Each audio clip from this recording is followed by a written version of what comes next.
Жавхлан сайдаас асууя. Миний өмнө зогсож байна. Уул нь эдийн засгийн хөгжлийн сайд хариулах ёстой юм.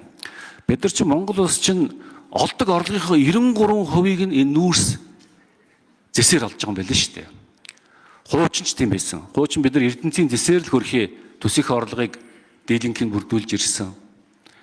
За одоо ч өөрийн ирээдүйд ч гэсэн нүүрс зэсээр л амьдрах байх. Ер нь бидний ирээдүйн амьдралын гол орлого бол угаасаа энэ байх нь ойлгомжтой. Ямар ч ажил хийгээд бид нар огцом өөрчлөлтийг авчирч чадахгүй учраас Жавхлан сайдын ийм санаа байна. Та одоо хариулж өгөөч гэж. Хэдүүлэн төсвийн зарлихаа огцом өсөлтийг хязгаарлуул яасан юм бэ?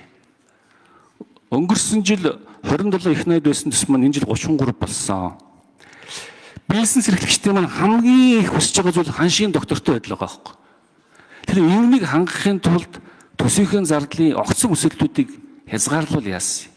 Төсвийн зардлын огцом өсөлтүүд чинь бүгдээрээ гадагшаа валют болж гараад байгаа байхгүй. Гүүр байсан ч валют болж байгаа. Машин худалдаж авсан ч валют болж байгаа. Тэгэхээр энэ төсвийн зардлын огцом өсөлтөд эргэжил бодлого гаргаж дахиж энэ 20% өсөх юм дээр бодолцол яасан юм бэ? Магадгүй эдийн засгийн хөгжлийн сайд хариулах байсан байх шүү дээ. Байх л да. Тэгэд энэ ханш алдаад ахлаар нөгөө цалин тэтгэврийн нэмэгдэл чинь үн цэнэгүүл болчихгүй байна л да. Тийм учраас эргэжлийн төсвийн бодлого дээр энийг бас анхаарч өгөөч. Төсвийнхээ зардлыг хэдүүл бас жоохон хязгаарлуул яасан юм бэ гэсэн энэ. За гişүн асуултанд хариулъя. За уулуурхаагаас орж байгаа орлого маань сүүлийн жилүүдэд нэмэгдэж байгаа мэдээж. Гэхдээ 93% бол арай биш шүү. 93% гэчихээр нөгөө салбаруудаа ерөөсөө байхгүй ямар ч өөрөөр ойлгүй юм шиг тэгэж бас бид нар орхиж харж болохгүй ч өөр маш олон манай эдийн засгийн салбарууд байна. Үйлчилгээ, худалдаа, харилцаа холбооны салбар, үдэ аж ахуйн салбар гээд яг уулуурхаагаас шууд уулуурхаагаас орж байгаа нь бол 50% рүү төгсөж байгаа. За шууд бол шууд бус нөлөөгөр гээд яг 60-70% рүү бол төгнө. Гэхдээ бусад салбарууд маань бол бас дөрөвчсөөр, тэлсээр, үүргээ биелүүлсээр байгаа шүү гэдгийг хэлье. За төсвийн зардлаа бид одоо зааштай умья за энэ алдагддаг төсөв батлая гэдэг юм бодлого руугаа бид нэгэнт шилжчихсэн. Дараагийн 3 жилд бид нар ийм байна гэд одоо хуульчилсан байгаа. За тийм тэгэхээр өөрөөр хэлбэл бид орлогын хэмжээнд одоо төсвөлнө гэсэн үг. За та дахиад төсвөө хумья гэхээр за бид төсвөө илүү их ашигтай гаргах тэр чиглэл рүүгээ ингэж явах нэ.